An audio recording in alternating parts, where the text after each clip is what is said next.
This is how we're gonna start.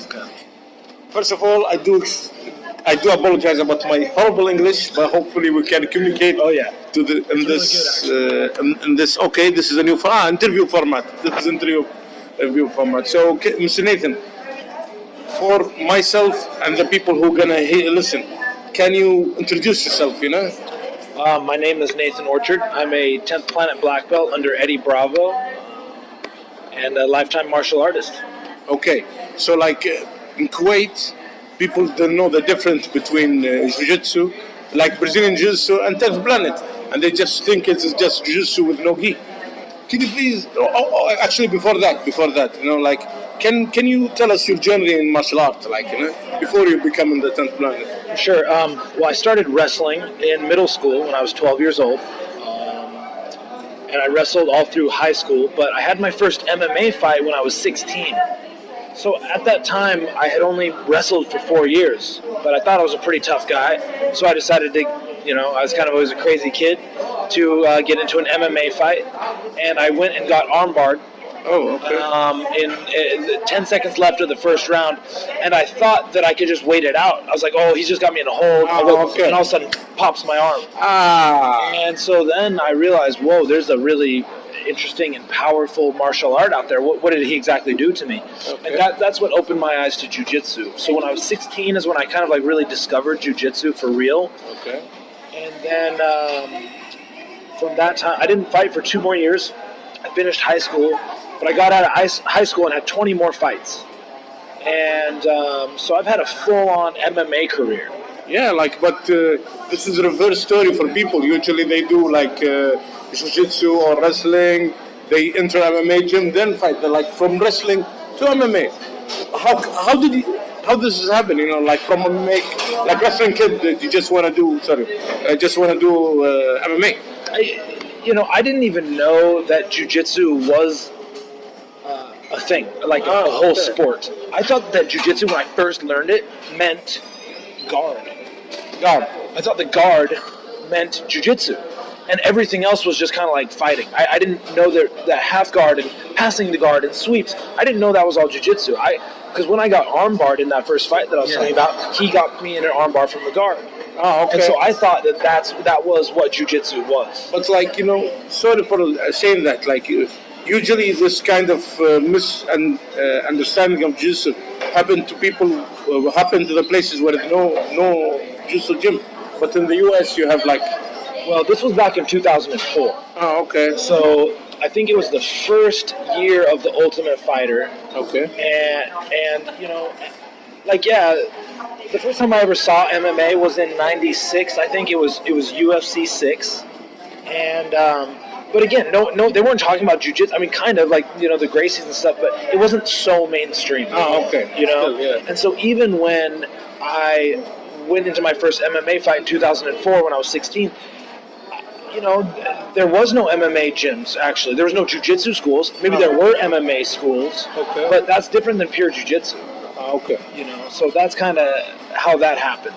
So, tell us, I'm focusing on that because this is how my podcasts work, focusing on the journey rather than the event, Sure. So people know more about you as a person, as an individual than your sport career, from doing wrestling. So what happened? People come approach you. Oh, okay, you wanna do MMA, or you just want to beat somebody up in MMA fight? Yeah, no. Someone told me there were going to be some MMA fights, and back then I was like kind of an angry kid. Oh, okay.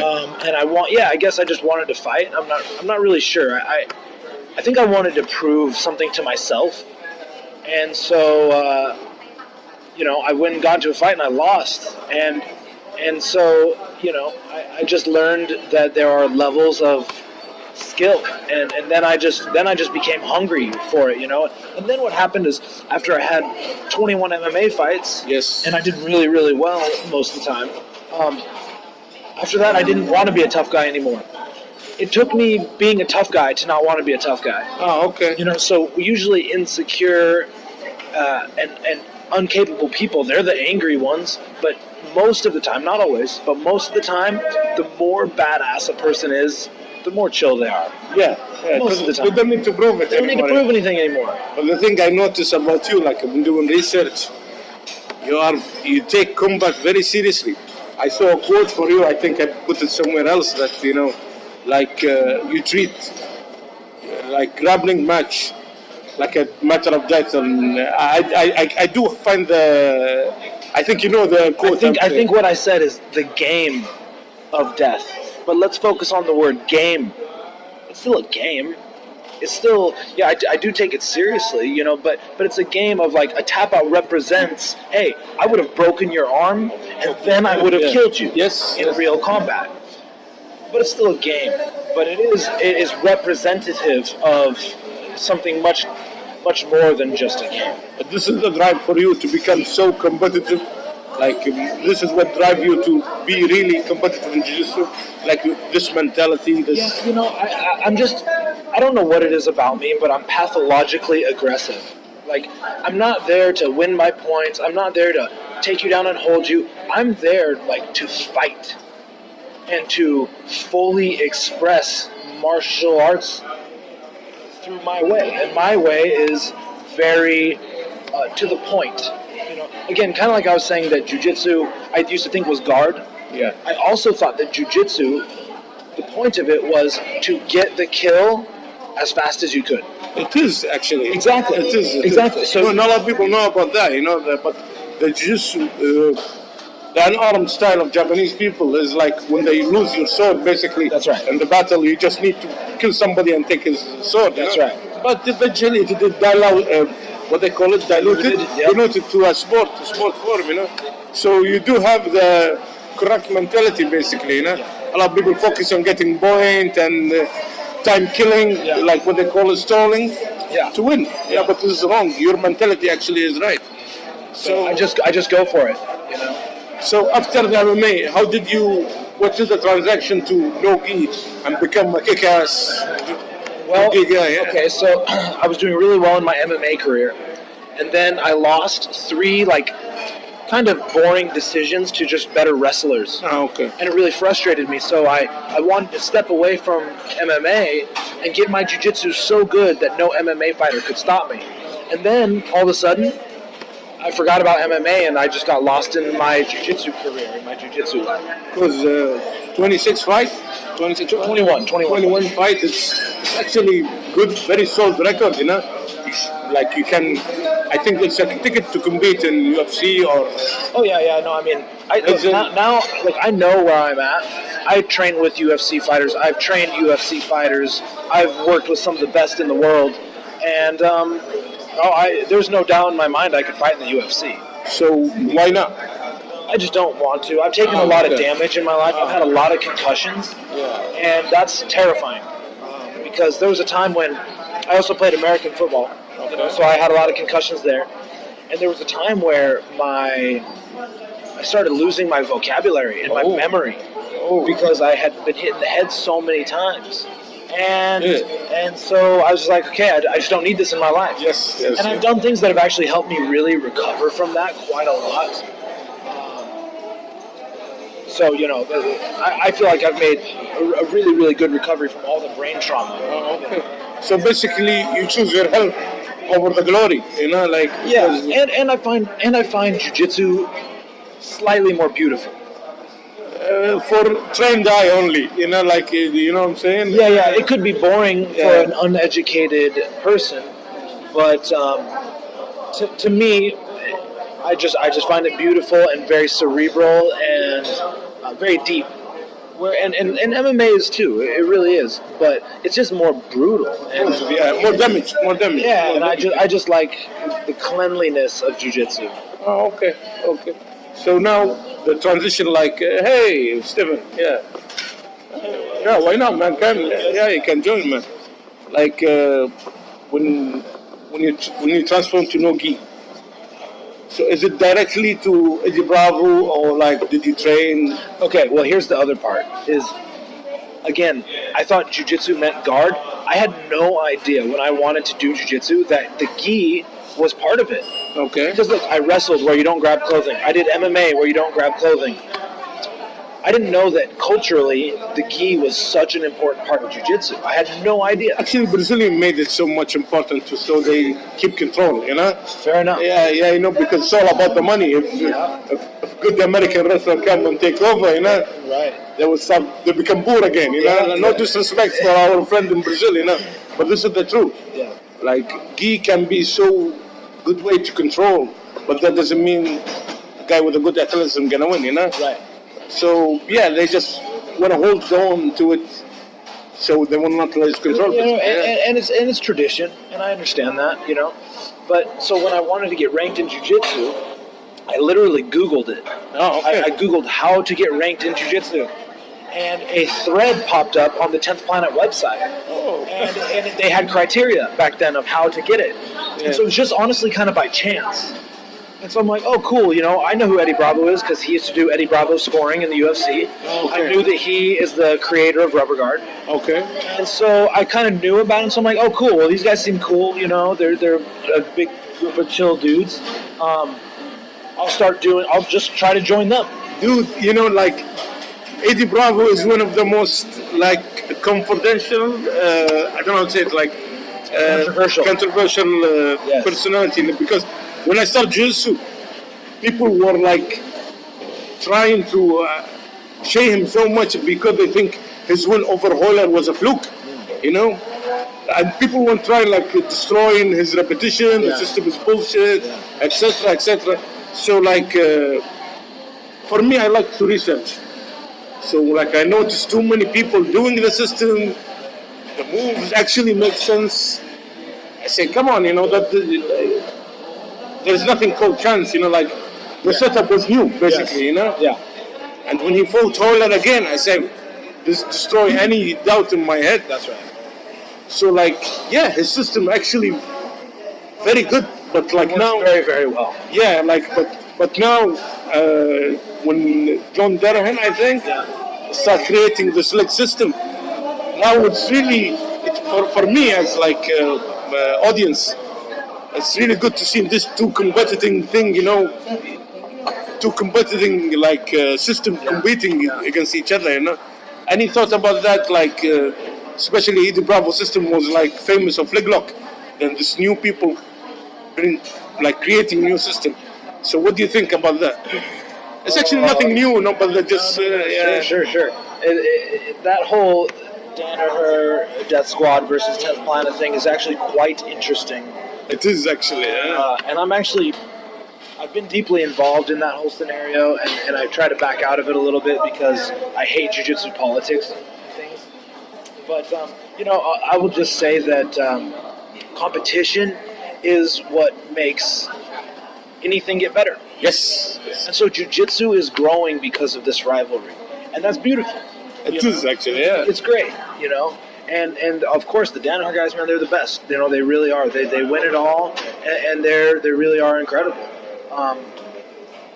Yeah, I mean there's nothing else to say other than they are onto some really good stuff. And one thing that's a little bit different from 10th Planet as opposed to everyone else is there's no centralized, like, sure, there's headquarters. Yes. But in 10th Planet, usually when you get a black belt, usually we all go and open our own school. Okay. Whereas you go into the Danaher, you know, Renzo Gracie, New York, there's 20 or 30 black belts on the mat. Oh, really? I mean, there's world-class guys with a world-class coach every day. Oh. I get to roll with a black belt, if I'm lucky, once a week. Whereas they're rolling with world-class black belts daily. I think this is the main difference, because if you see Eddie Bravo system, it's designed for mass production.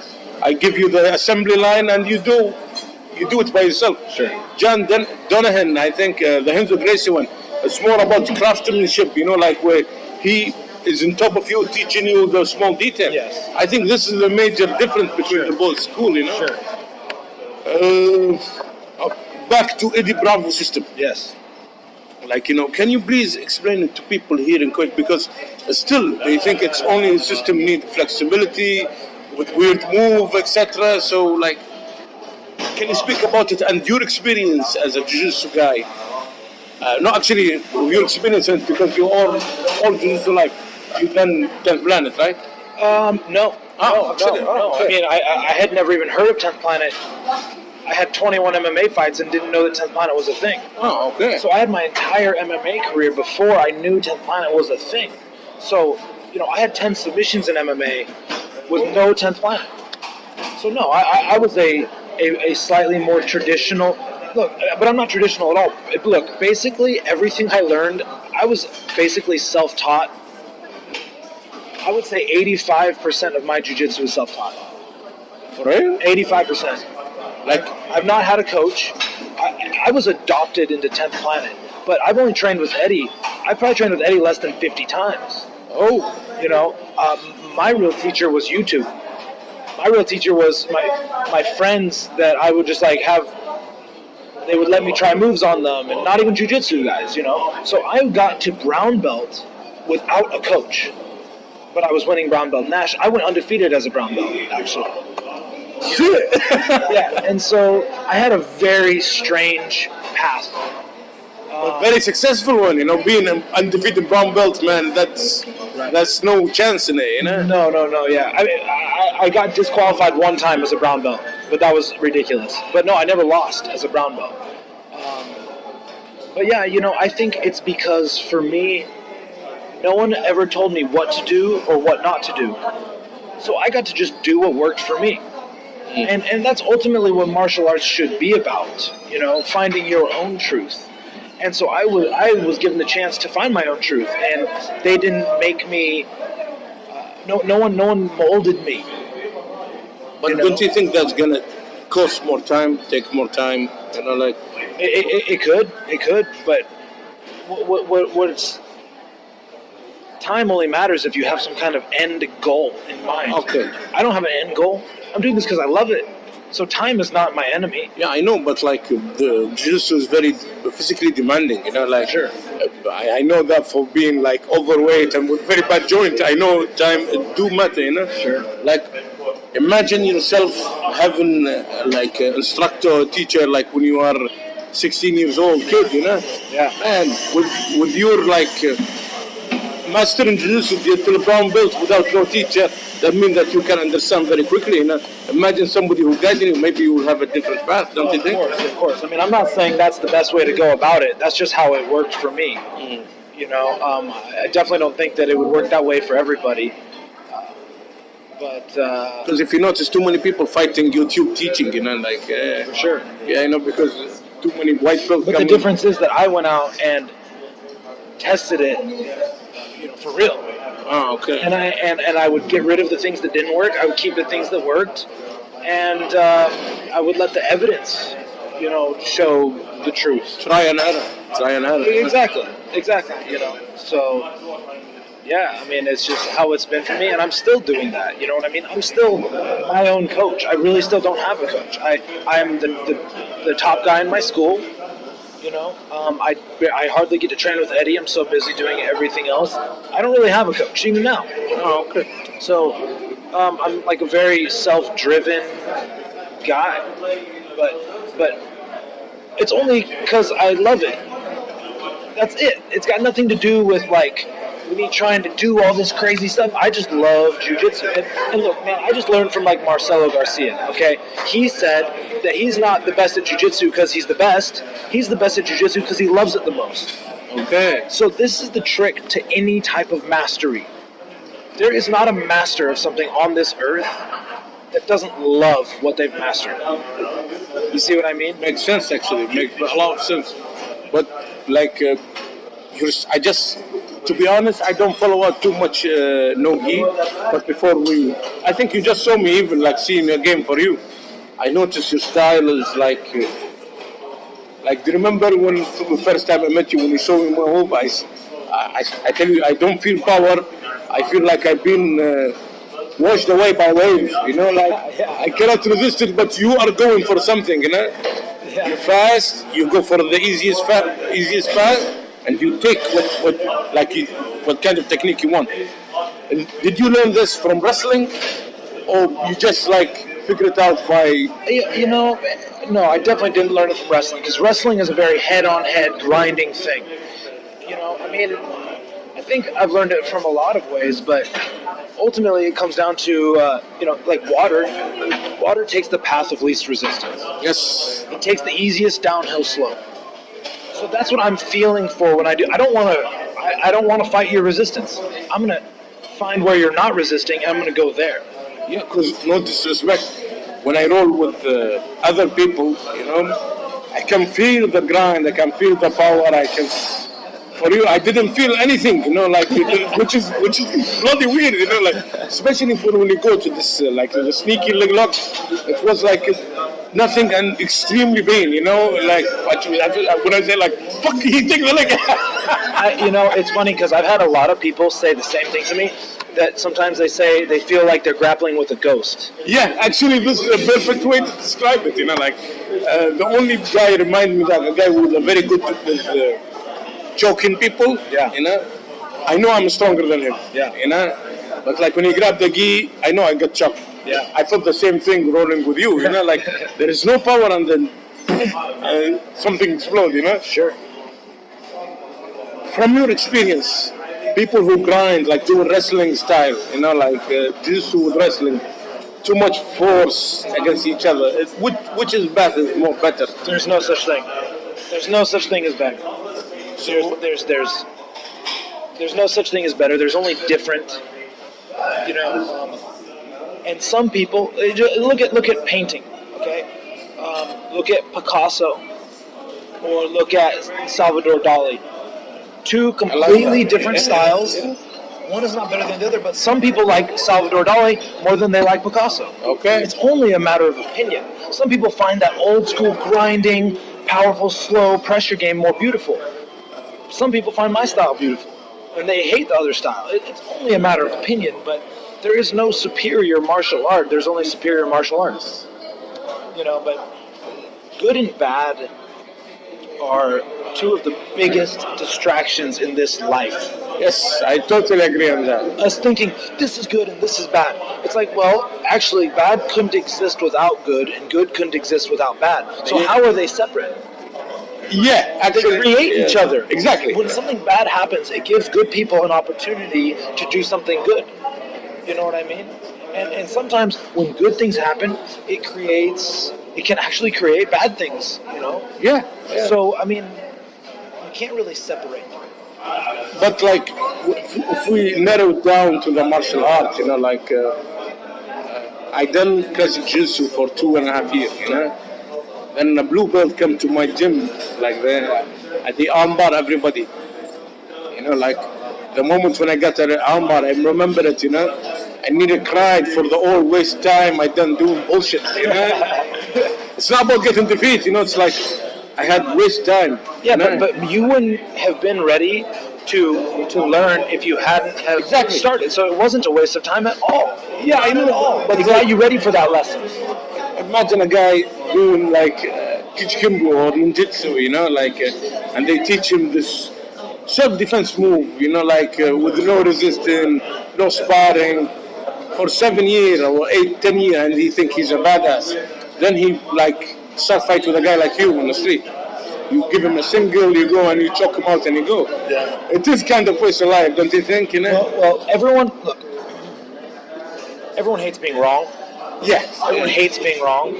But just because you're wrong doesn't mean you have to stay wrong. You can always change your mind. And, I really don't. People would rather feel like they would rather hold on to their own beliefs than feel like they made a mistake. And that's called cognitive dissonance. Okay, that is a sickness of mankind, that we hold on to our beliefs, but belief itself infers a lack of knowing. You know what I mean? That's an excellent point, actually, because I saw it in too many people. So many people, this not only in jiu-jitsu and in all life, my friend. In all of life. Yeah, in all of life. They would rather continue to live their lie than to go through the work of learning the new. So a Kempo guy can be like, he'll just become in denial, or he can open his mind and learn something new. Exactly. Like, too many people criticize me, like saying, you only doing publicity for jiu-jitsu and you want people to enjoy. I say, no, man, not just open, do whatever they want, whether you want, but just open mind for something with high efficiency. Yes. Which makes sense, like. Speaking of which, a lot of people don't know that you do kenjutsu in Kuwait, It's actually kenjutsu. That's a good way of putting it because ken means sword, jujitsu means way, basically. Yeah. They're studying. I do a thing called shinkendo. Oh, Shinkendo, sorry, yeah. Shin means alive or moving. Ken is sword, and do is way. So kind of like the way of the live sword. Oh, okay. So it's like offshoot of kendo or something like that? Yeah, kendo is the sport style. Yeah. Kenjutsu is actual voodoo. it's taught by a guy named Toshishiro Obata, who is a real samurai with real samurai lineage. Oh. And this guy is one of the greatest martial arts artists that I've ever seen. But it's real as like how you kill or not be killed with a sword. Yeah, I have been able to apply Shinkendo to my jiu-jitsu in a way. It's completely changed my jiu-jitsu. In the last year, my jiu-jitsu has completely changed because of Shinkendo. Can you explain to people how did you manage to take some technique from very ancient thing, like dueling and sword is extinction. You don't need to learn it anymore. But you just managed to take something very efficient from it and apply it in your game. Yeah. Shinkendo did the same thing for me that drawing did. I a couple years ago decided to start drawing. Wow, okay. I had never drawn in my whole life. I've never been an artist. And I was tired of that. I was tired of saying I'm a martial artist. I wanted to say, no, I'm an artist. So I started drawing. And drawing taught me that everything is either made out of an angle or a curve, a triangle or a circle. So once I started to understand shapes better, I could understand the human body better. I could understand lines and patterns more. And then Shinkendo, I started drawing, then I started Shinkendo. And Shinkendo, the sword is just like a pencil, just like a pen. How you draw, the lines, the curves, the angles, the smoothness, So I just have always had the ability to take seemingly unrelated things and put them together. And this is a skill you start to learn after drawing, basically, yeah? No, I've had the skill of putting things together. The drawing and the sword really helped me, but I think it's something I've always done in my life. Maybe call it my gift. I'm not sure, but it's something I've always kind of been able to do. Is like find. Okay, for example, there was a while where I was taking I was taking chess lessons, and chess started affecting my jiu-jitsu. Yeah, I can see the connection between it's about strategic, and not just metaphorically, but yeah, exactly, tactically, And so look, it's like if you can apply, I've been able to apply chess, drawing, the sword, all to my jiu-jitsu, and this is where it gets into some slightly more metaphysical things that can be hard for people to understand, but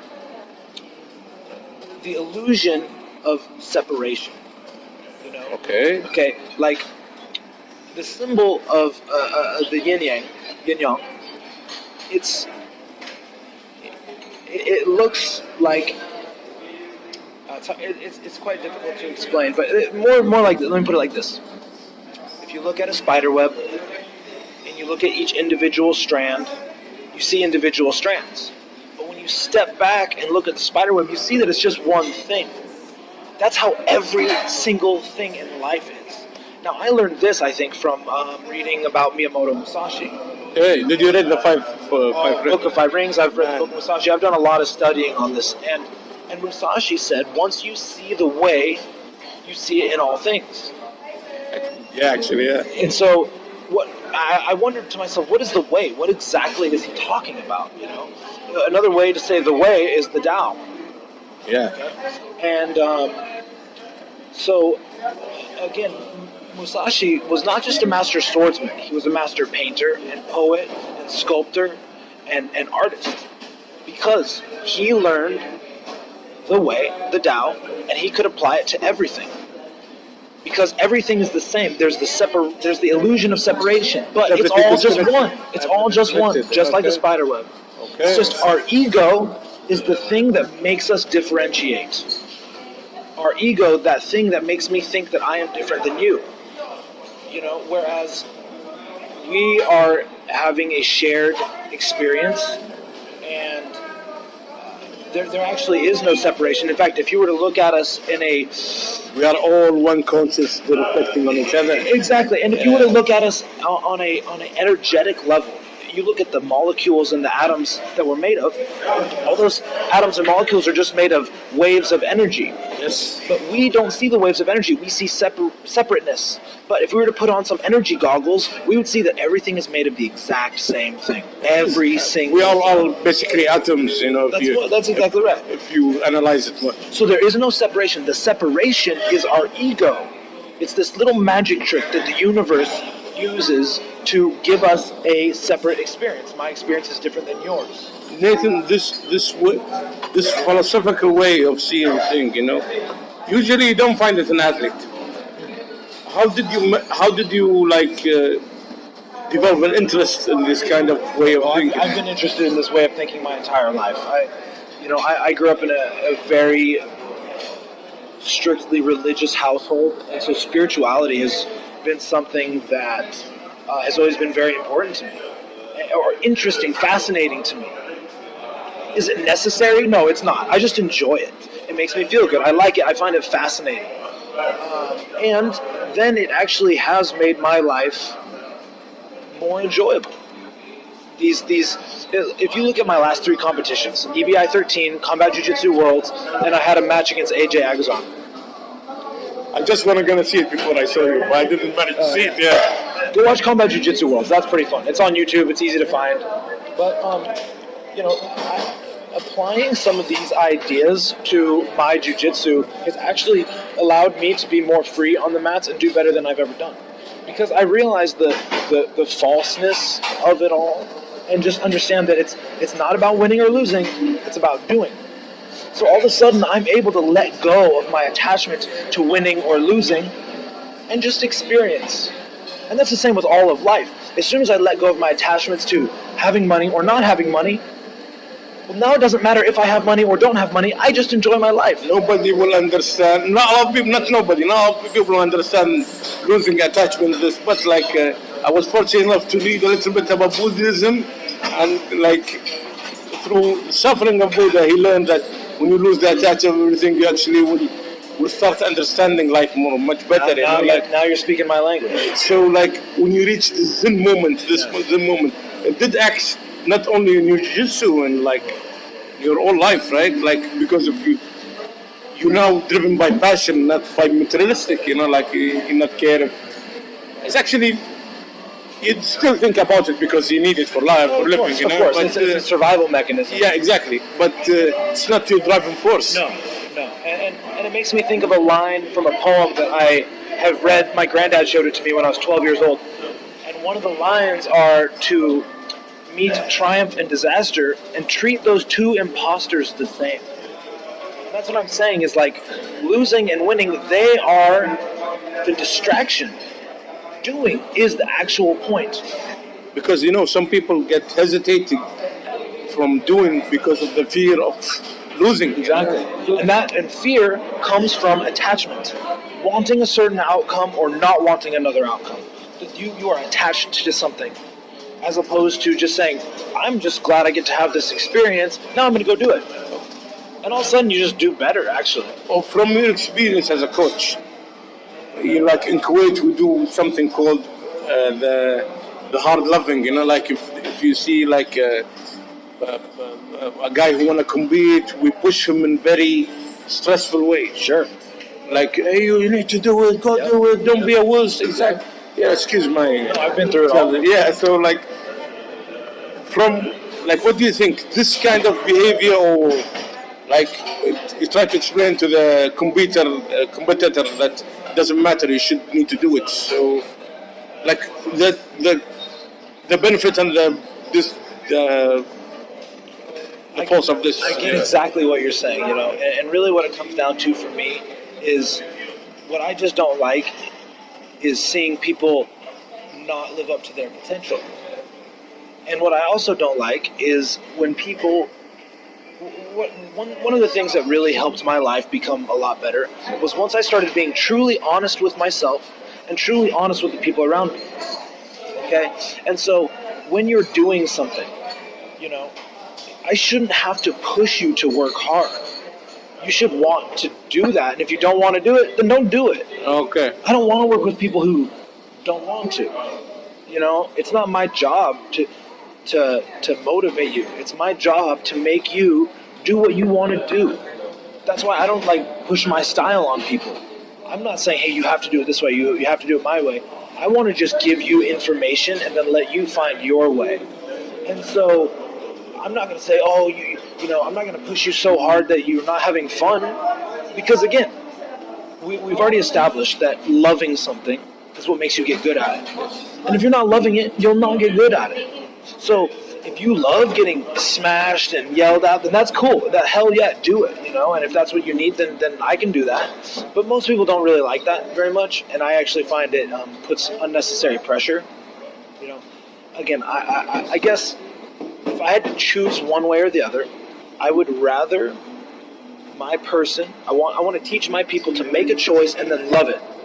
Make your choice and then love your choice. And if your choice is to compete, then love it. And in order to compete and do well and feel good about yourself, you're going to have to work hard. That makes sense, actually. Yeah. You see what I mean? But and if you don't work hard and you go out and lose, that means you didn't really want it, and that's fine too. It's all good. It's really, really all good with me. But from your research, your way, creating a fighting team, like a competitive team, if you keep it without motivation, even and in the long term, I think your way is much better, because people start loving what they're doing, they're gonna stick for long. But creating competing team that need more unnecessary pressure, for sure, but I never said I was a good coach. Okay, yeah. I might be an okay instructor, an okay giver of information. Nathan, believe me, I saw a couple of people who teach, and your ways, you speak down about yourself. You're very good. No. I'm a good teacher, sure. But that doesn't mean I'm good at making mean competitors and badass competitors in a jiu-jitsu team. That's not even my goal. My goal is to help. As cheesy as it sounds, I want to make the world a better place. And and my tool to do that is jiu-jitsu, because I find that jiu-jitsu makes people happy and healthy and confident, gives you more freedom, and it feels good. So to me, my goal is not to create the best team in the world. It's to free people from their unhappiness. That's what I actually care about. Yeah, I know. Actually, this is very interesting. Wait. For me, it's not saying it's alien concept, but I never focus about it, because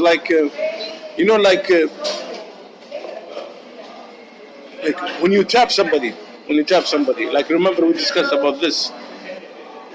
You put a guy in a corner that he doesn't have other choice, only to tap. Dismantling this guy to make him reach that level. For me, it's the beauty of jiu-jitsu, Sure. So I want to try.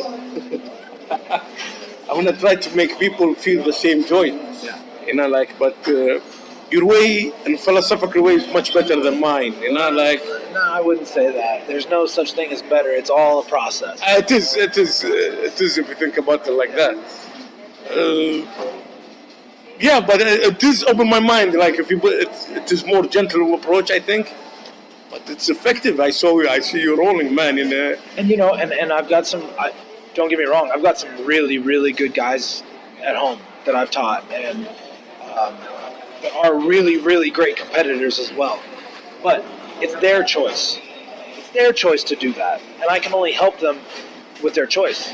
But I don't want to make their choice for them, or even force their way. I think my way is more dictatorship than yours. I'm not a dictator at all. I'm a live and let live type of a guy, completely. Actually, too many things to ask. Too many.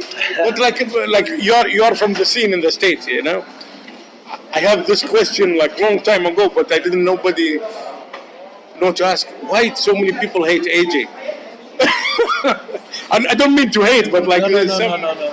Man, when I had my match with AJ, at first I thought that he was just playing the part. Like Conor McGregor, Chelsea, Yeah. he's selling tickets, and I'm like, oh, this guy's kind of funny, and come to find out, he's actually kind of a dick. Okay. He's just a dick, man. That's How? all. Like he's Either that, or he's just really, really, really good at playing his part. So good that, you know, he convinced me that he's a dick. like here we only see people hating him, and like when you roll with Jake Shield, they start smashing him and slapping him and say. People here say, okay, why happened? Does he speaks trash and they're rolling, or? Oh yeah, I mean, no, he talks trash for sure. I mean, he talked so much crap about me before our match, and then I choked him, and then he got on the microphone and talked more crap. Like it's crazy. He's just delusional. You know, that doesn't mean he's not a great grappler, because he definitely is. I saw him live once in, I think, Italy. Man, that guy knows how to shoot, man. You know, He's an incredible wrestler. Yeah. Also, he could never tap me out. Sure, he could take me down, but I don't care about that. He could never tap me out. It's not wrestling, yeah. No, I've had a match with him. I know, and no, he's honestly just he's kind of a dick. That's all. Okay. You know, it is what it is, man. I really don't know why. But again, I tap him out, he talks mad shit, and then I get on the mic and just say, hey, thanks for the good match. You're a high-level competitor. You know, something that I always believe, you know, is whenever I beat someone, or whenever anyone beats someone, it's not about beating your opponent, it's about beating yourself. Yeah, actually, yeah. You know, so I didn't beat AJ, I beat myself, and so I won. You know, there's the me and then there's the I. You know, and the me is the one that gets in the way. And when the I beats the me, then you're able to kind of be free in that way. You know? Man, too many people, I'm sure, going to be in line with that kind of stuff. No, seriously, because here they treat it two ways. Either to want to be very tough, like look the tough guy, you know, you'll pay first phase, or to do the BJJ lifestyle. I think you know what I'm talking about, you know, right? Start speaking. Rolando, what's the name of the guy? The troll, yeah, the Rolando guy. Oh, Renato Laurent. Renato. He's the funny thing. So many people acting his character without knowing. Oh yeah. Yeah, no, like especially in Kuwait, man. It's funny. It's funny to watch. He's a great caricature.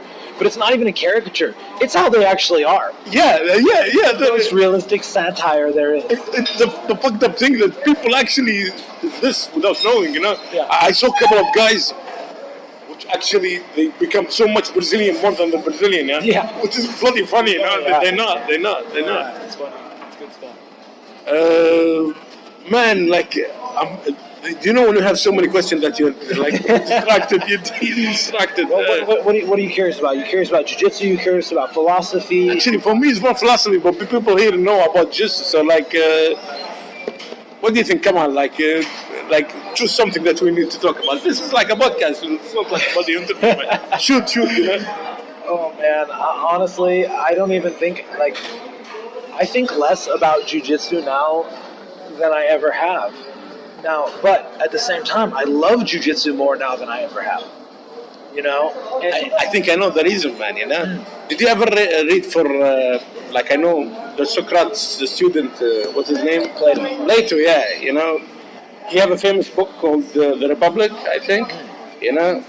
He said that, sadly, the human can be born and live without doing what they meant to do. Sure. You know, like, for example, the guy who serves coffee, maybe he's a good artist, but because he need to pay for his bill, he done that, you know, so he wastes his life doing something that he don't like just to eat, you know. Sure. But in your case, you discover what you like, and you do it. This is why you become so good.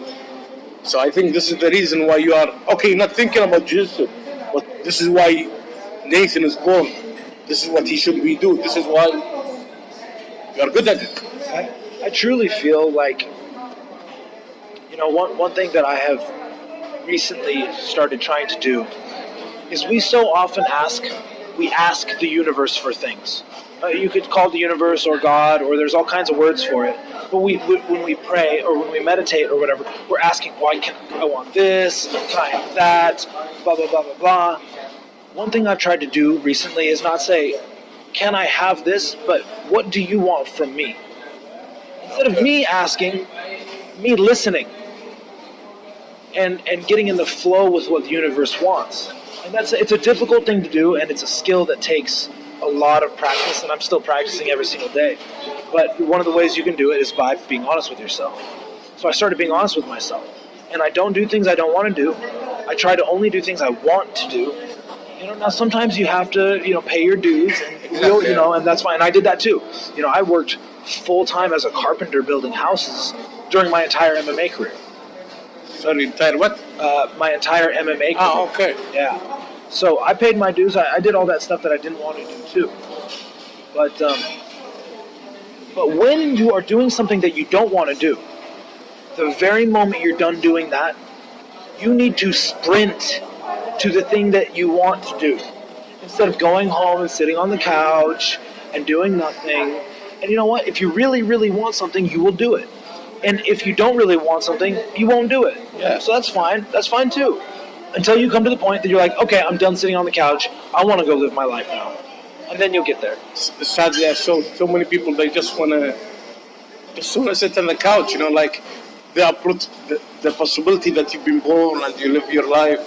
They wish this very high, actually very low possibility, because living is very rare thing to happen. That, like, for example, if you think about it, it's 1 over 50 million, I think, the amount of sperm that become.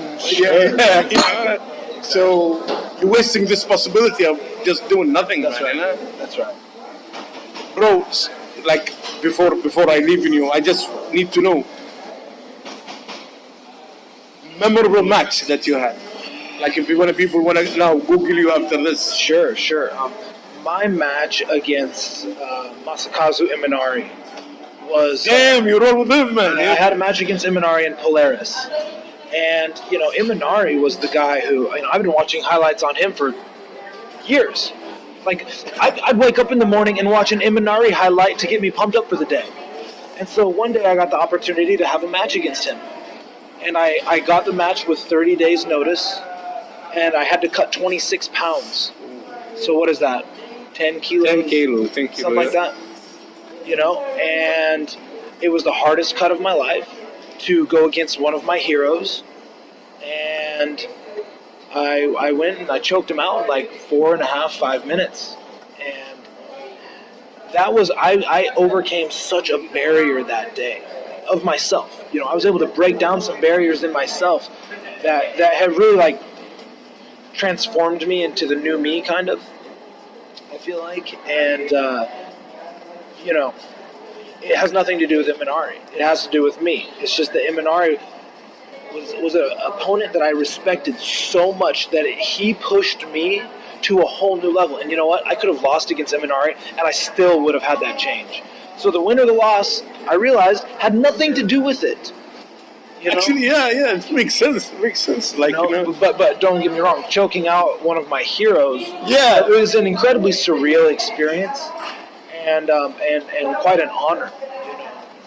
And someday some young gun is going to have a shot against me, and that's all good too. You know what I mean? It's just the nature of things. But that was a very, very pivotal match for me, and one that, like, it really means a lot. It was just a significant time in my life. How does it feel when you roll like a guy who used to saw in the net to get pumped? Like the exact moment when you slap the hand that, okay, fuck it, I'm rolling with Imanari now. That's the thing.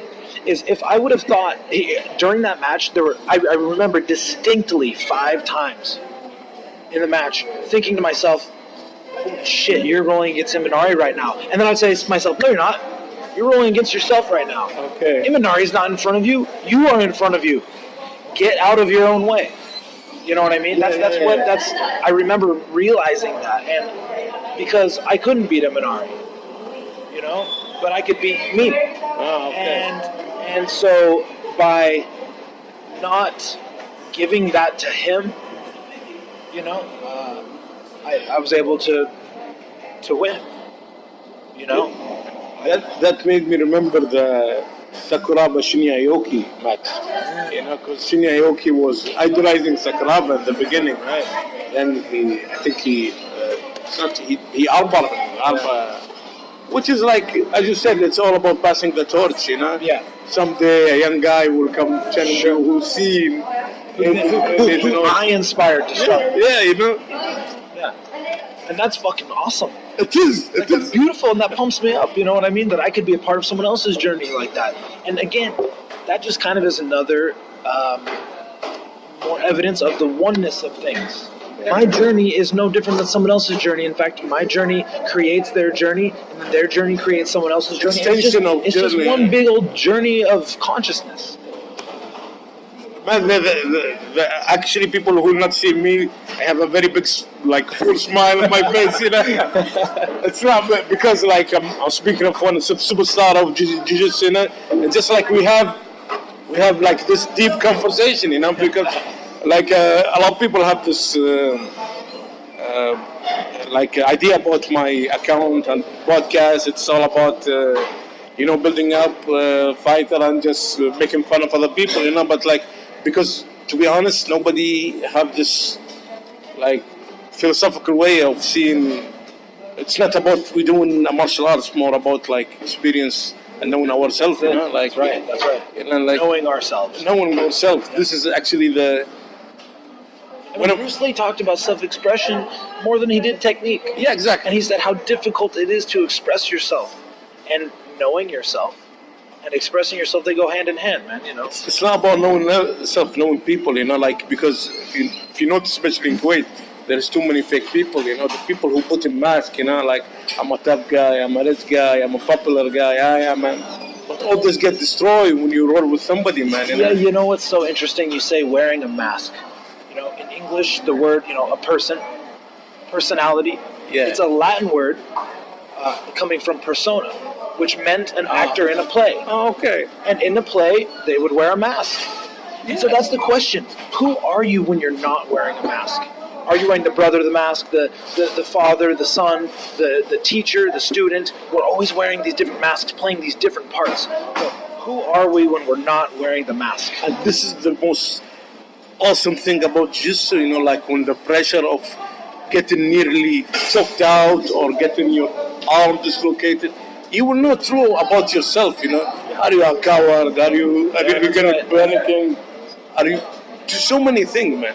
Do you have a moment like that in jiu-jitsu, when you know the truth of yourself? I think the truth of myself is that I actually think it's a kind of a trick, because we can't really know ourselves. Okay. Because we are everything. We are, again, we're utterly connected. It's our ego makes us think that we're not. And we have potential to be a serial killer or a saint. It's a daily choice, but you have all potentialities within you. So who are you? I don't know. Who do you choose to be right now? And guess what? You can change your mind later. It's all about choice, yeah. You're not necessarily anything. You are everything. You are consciousness expressing itself. And there are many, many, many ways to express yourself. But just the way you express yourself is not necessarily who you are. In fact, it's not who you are. Your expression is only an event. Yeah. But it's not your essence. Again, in Buddhism, they talk about impermanence. What lasts forever? Oh, okay. What can you find that lasts forever? Can you point to something that lasts forever? You can't. No, not nothing, in this reality. Nothing. Yeah. Not your body. Not your opinion. Not your mind. Nothing. Okay, so truth does not change. Truth is truth. I can't disagree with that, man. How so? I will tell you so. Did you read about World War II? Yeah. The Nazi? They bend the truth so much, we still have a problem until now. The truth is all about what people are agreeing it is the truth. It's maybe not. If someday people wake and decide white is black, this is what's gonna happen, sadly we don't have a truth. Truth we just invented to make. But that's what I'm saying. If it changes, it is not true. Everything changed, my friend. Exactly. Yeah. So there is no necessarily truth.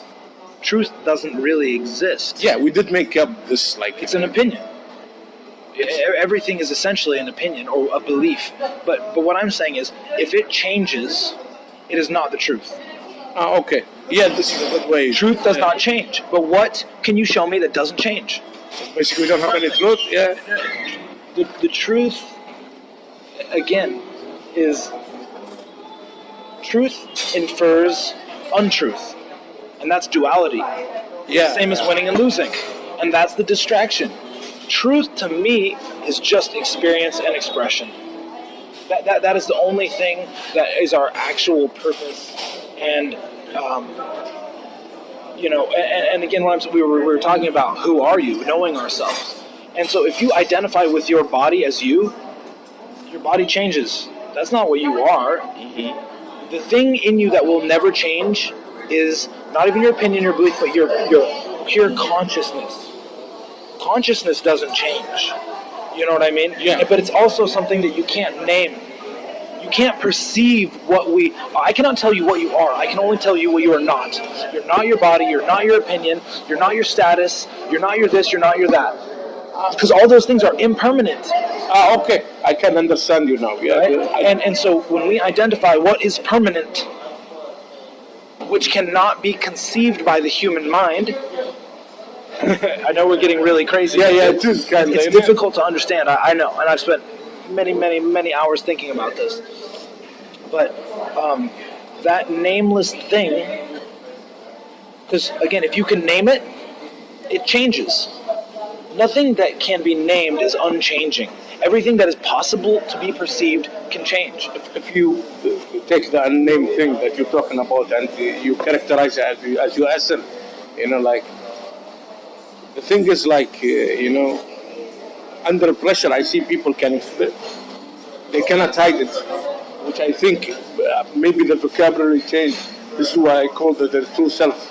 Yeah. Exactly. The true self. That's what I'm talking about. What people can really behave, when all the mask and the persona go. Yeah. This is what makes me really in love with the jiu-jitsu basically, because I see, or not only jiu-jitsu, a combat sport. Sure. The combat sport, you can see into a human soul. Yeah. Like when you put them under pressure, especially the loud people, the people who show off, the people, and I think you see it all the time, like when you start choke them, they're gonna see if they're really. That's right. I don't know, man. You put it in a much better way. No, man. It's all. We're all just trying to find out. Again, there's nothing to find out. There's just doing, experiencing. That's all. That's really all there is. There's no right or wrong answer. Man, in very materialistic society, your idea is so alienated. Yeah. Doesn't make sense to all for sure. People. Yeah, it's definitely weird, and it's definitely. I'm not even trying to claim that it is truth. It's just what I like. It is your truth. It's my truth. This is what people under. Yeah. Whatever work for you, take it. And it's. I've watched the impact this thought process has had on my life, and I enjoy that change. So I enjoy where this has taken me. So I'm gonna keep pushing along. I know the guys start hating us enough. We are competing now. People gonna see you compete. I'm about to go weigh in, and then I compete tomorrow at around noon. So. What do you think gonna happen? I think I'm gonna choke some people. I'm thinking you're gonna break somebody's leg. Well, unfortunately this tournament is an IBJJF rule set. Okay. Can still but that's fine because I choke people more than I even leg lock people. Okay. So I'm fine with that. Okay. Do you know the bracket for yourself? No idea. No idea. It's gonna be. But it doesn't matter. It doesn't matter to me. I'm not fighting them. I'm fighting me. Do you think Todd Duffy gonna have a overall, man? Yeah, fighting. Oh, Todd's not competing. I asked him.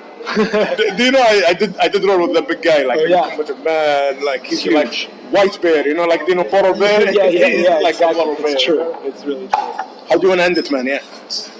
Man, I just really appreciate you having me on and getting to an opportunity to share some of my thought process, because even if it helps one person out, it's totally worth it to me, and that means I completely succeeded today, So I just appreciate you giving me the opportunity to just kind of share some of my thoughts. And I did really enjoy that. I just think that it's only for 1 hour. For me, I'm really glad that you are back in Kuwait. We'll do it again. Fuck yeah, man. Thank you, man.